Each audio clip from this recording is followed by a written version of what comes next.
Tunjukkanlah kebolehanmu hari ini dengan penuh semangat, jangan takut salah.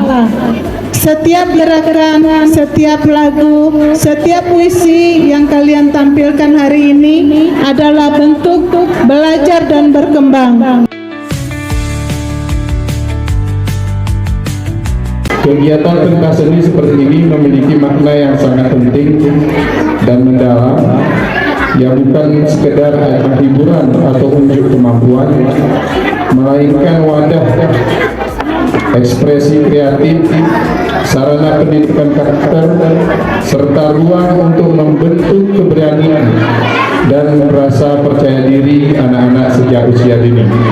Acara pentas seni Rodatul Afa tahun 2025 secara resmi kami nyatakan dibuka.